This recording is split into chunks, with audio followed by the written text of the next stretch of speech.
आज हम नवरात्रि पर कुछ चर्चा कर लें, क्योंकि आज नवरात्रि है और नवरात्रि का पहला दिन है। आज के दिन आपको क्या करना चाहिए, कुछ चर्चा हम आपके लिए करते हैं। जैसे आज नवरात्रि है तो आप सभी को आज घर में दीपक जलाकर पूजा करनी चाहिए। और नवरात्रि का अर्थ कई लोग कहते हैं, आप लोग समझते नहीं हैं, सनातन धर्म की गूढ़ता को लोग जानते नहीं हैं। आज नवरात्रि में केवल माता जी की पूजा नहीं होती।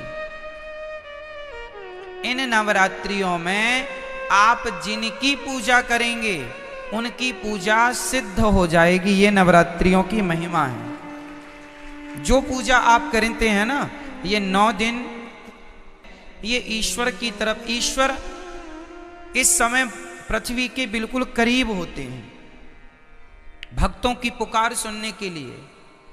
कुल मिला के ये कहें कि जैसे गर्मियों की छुट्टी में आप लोग मन बना लेते हैं, चलो घूम आवें, अब बच्चों की पढ़ाई लिखाई नहीं है, चलो थोड़ा कहीं घूम आवें, तो कोई कहीं कोई कहीं गर्मियों की छुट्टी में लोग निकल जाते हैं।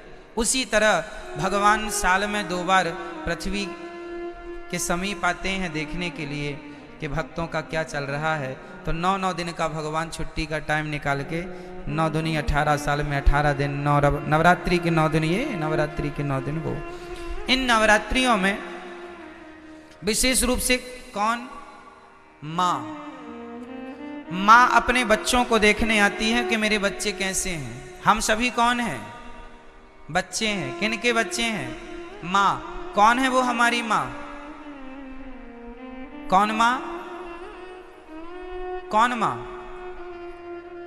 कोई कहे अम्बे माँ, कोई कहे दुर्गा माँ, कोई कहे लक्ष्मी माँ, कोई कहे भद्रकाली माँ, कोई कहे काली माँ, कोई कहे चंडी माँ। तो ये बताओ, देवियां कितनी होती हैं?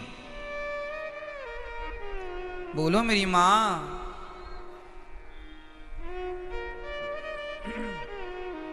देवियां 9 नहीं होती मेरी माँ, और ना 10 होती। फिर तो 52 शक्ति पीठ हैं। तो 9 ये गिन लो, फिर 52 वो भी गिनो। कामाख्या माता अलग है, ज्वाला माता अलग है, केला माता अलग है, शारदा अलग है। नवरात्रि में 9 में शारदा थोड़ी आती है, 9 में कामाख्या माता थोड़ी आती है। तो फिर 52 वो गिन लो और 9 ये गिन लो। तो फिर ये सब कोई गणना नहीं है। गिनती क्या है वो हम आपको नवरात्रि की सच्चाई आपको बताएंगे। एक्चुअली हमारी माता एक ही माता है, एक ही माता है। कौन सी माता? हमारी सबकी एक ही माता है, जिन माता का नाम है लक्ष्मी माता। उन्हीं लक्ष्मी माता का एक नाम है दुर्गा। जैसे पानी और नीर और जल, कितने नाम हो गए? 3 नाम हो गए। नाम 3 हो गए, पर बात एक ही है, तत्व एक ही है। आप कहेंगे पुष्प, सुमन, फूल, एक ही ना बात है। क्यों जी? सही है। जैसे किसी एक वस्तु के पर्याय अलग होते हैं, पर्यायवाची हैं ये। आकाश को हम गगन भी कहते हैं, आकाश भी कहते हैं, अंबर भी कहते हैं। बहुत सारे पर्यायवाची मिल जाएंगे आपको। उसी प्रकार जैसे पुष्प के अनेक पर्यायवाची हो सकते हैं और होते हैं, सूर्य के अलग पर्यायवाची होते हैं। सूर्य है, भास्कर है, आदित्य है ना, भौमाय न भौम है, सब सूर्य भगवान के नाम हैं। जैसे सूर्य भगवान के 12 नाम हैं, जैसे पुष्प के अनेक नाम हैं, उसी प्रकार से देवी एक है। माता भगवती लक्ष्मी, उन लक्ष्मी को कोई दुर्गा कहता है, कोई भद्रकाली कहता। प्रथमम शैलपुत्री चा, आज शैलपुत्री की पूजा होती। शैलपुत्री मतलब माता पार्वती। शैल मतलब पत्थर की बेटी अर्थात हिमालय की बेटी। प्रथमम शैलपुत्री चा द्वितीयम ब्रह्मचारिणी, कल ब्रह्मचारिणी मैया की पूजा होगी। ये ब्रह्मचारिणी मैया कौन है? कल दूसरे नंबर पर जो ब्रह्मचारिणी मैया है वो मैया है वैष्णवी मैया, जो ब्रह्मचारी रूप में आज भी ब्रह्मचारी है ना माता जी, विवाह नहीं हुआ उनका। प्रथमम वैष्णव माता जी ब्रह्मचारी रूप में है। तो पहली पूजा पार्वती माँ से स्टार्ट होती है और दूसरी पूजा, तो देखो चाहे आप शैलपुत्री कहो या ब्रह्मचारिणी कहो, तत्व एक ही है। वो एक ही तत्व है, लक्ष्मी तत्व। भाई ये बताओ, आपकी बेटी को क्या कहते हैं आप? बोलो। बेटी नहीं कहते आप कहते हैं हमारे घर लक्ष्मी आई है। हाँ या ना? अच्छा, आप अपनी बेटी को लक्ष्मी कहते हैं, तो आप लोग अपनी बेटी को क्या कहते हैं?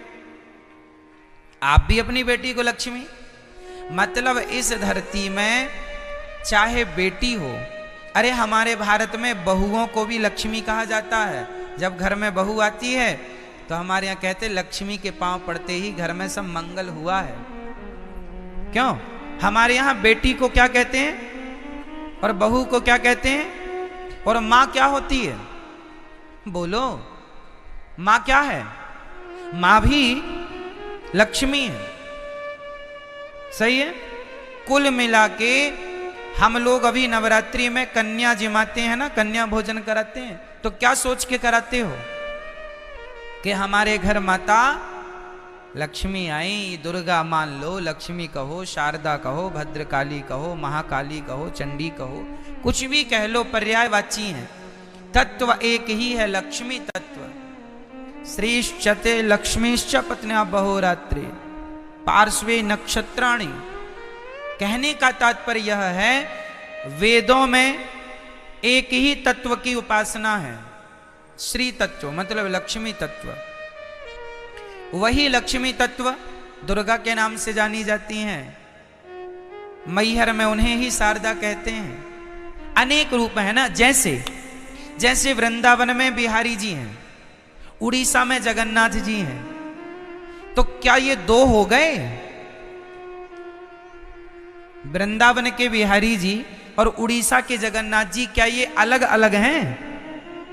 भाई वही कृष्ण उड़ीसा में जगन्नाथ बन के बैठे हैं, वही श्री कृष्ण वृंदावन में बिहारी जी बन के बैठे हैं, वही द्वारिका में द्वारिकाधीश हैं, वही पंढरपुर में विठलनाथ हैं, वही श्रीनाथ हैं।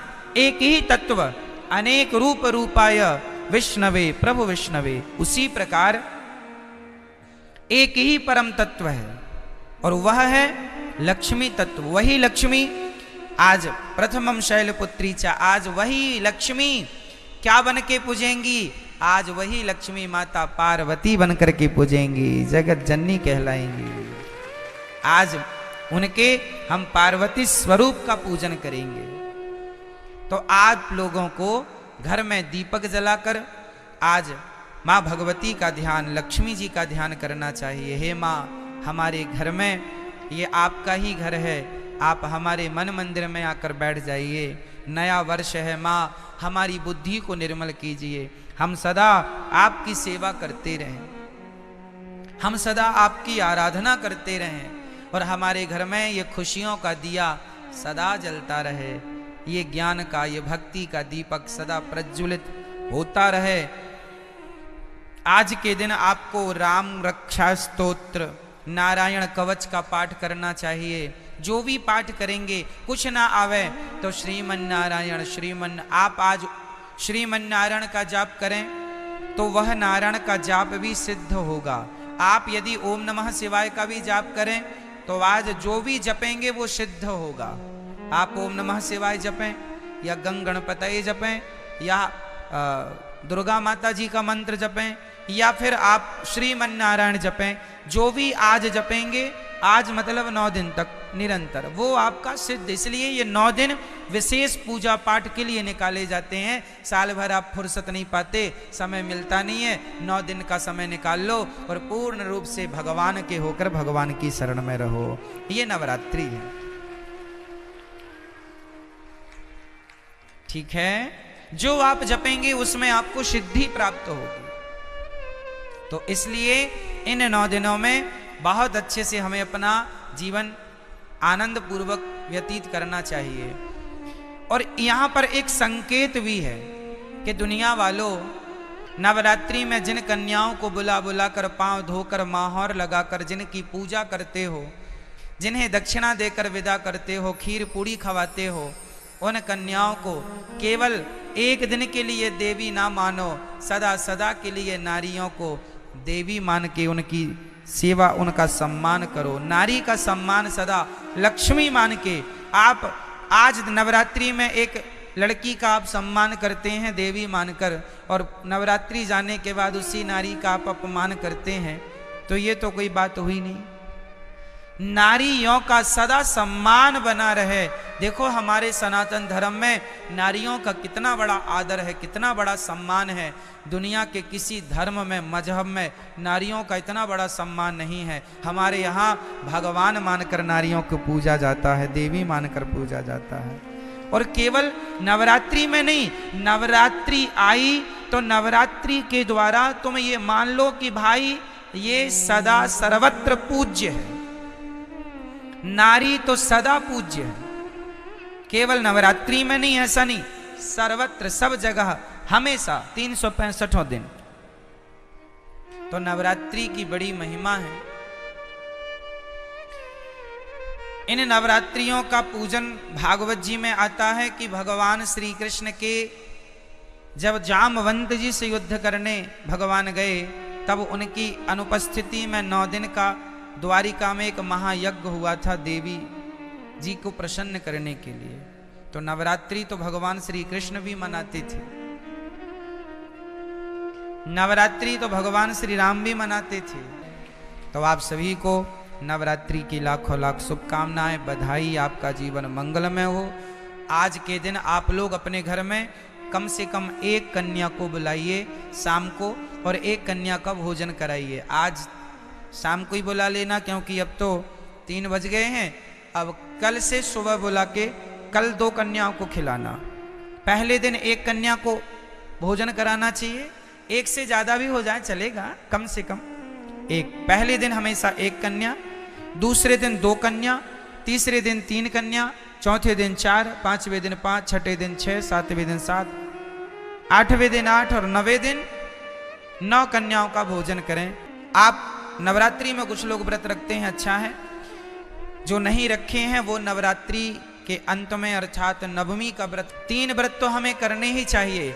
नवरात्रि का लोग करते हैं, अच्छा है, परंतु 3 व्रत, पहला एकादशी, दूसरा रामनवमी और तीसरा कृष्ण जन्माष्टमी, ये हम वैष्णवों के श्रेष्ठ व्रत हैं, हम भारतीयों के, ये व्रत तो करने ही चाहिए।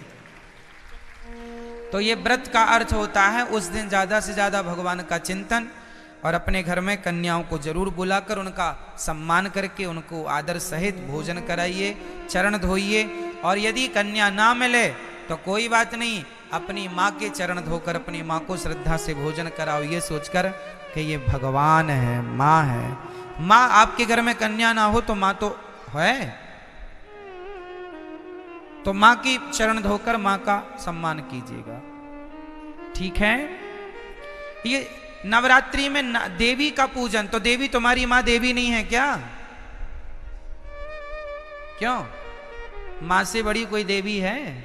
इसलिए अपनी माँ। कई लोग ना अभी इस नवरात्रि में तो नहीं, जो अगली नवरात्रि आएगी वो नवरात्रियों में, उस नवरात्रियों में लोग माता जी घर घर बिठाते हैं, हर गली चौराहे में माता जी बैठती हैं ना।